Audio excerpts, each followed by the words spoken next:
We are ASVABing away, getting you prepared for the ASVAB test. And one of my favorite things to do ultimately in Algebra 1 is factoring trinomials. So this is a trinomials, there's 3 terms, and these are so much fun. And if you do want more practice with these, you can find them in my quadratic functions playlist on my channels. So really quickly, what you want to do is take this and separate it into 2 binomials, which means binomials are going to be set up like this, where you have a set of parentheses and then another set of parentheses that multiply with either plus or minus signs in between in each of these 2, separating 4 sets of terms or 4 terms together. So the first thing you want to do is look at this. So again, the setup is really important. Again, there are a lot of videos on this in my quadratic functions playlist, along with some anchor charts that I have made so that will help you. So if you're making flashcards and you need to have help, that's a great place to go to.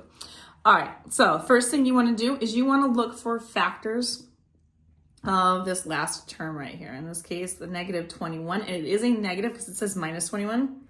So you want to think about all the factor pairs that go along with this. You start off with 1 in itself. So 1 times a negative 21 will work.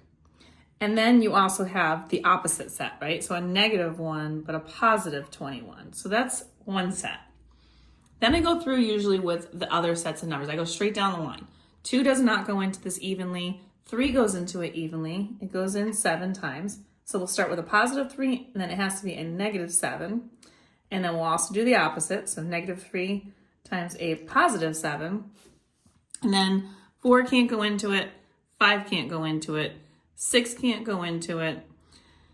And then we're back to 7. So again, because 7 is another option here, we've already got that written down. So we're all set and we're good to go. Now that we've got that, we're going to go look and see, is there a pair of one of these 4 options that when added together gives me a negative 4? The answer is sure. This set right here, the positive 3, when added to a negative 7, would give me a negative 4. So they multiply to give me negative 21, but then they also add up to get me a negative 4. So I'm going to use this combination, positive 3 and a negative 7. And because my variable is x, I'm going to put x in front of each of the binomials.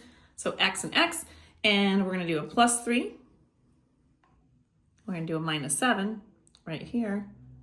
And that's my factored trinomial. If you want more questions like these, like I said, find them in my ASVAB prep test section, as well as my quadratic formulas section. And my channel is YouWantAlgebra, located on Instagram, TikTok, and YouTube. Don't forget, like, share, and follow for more.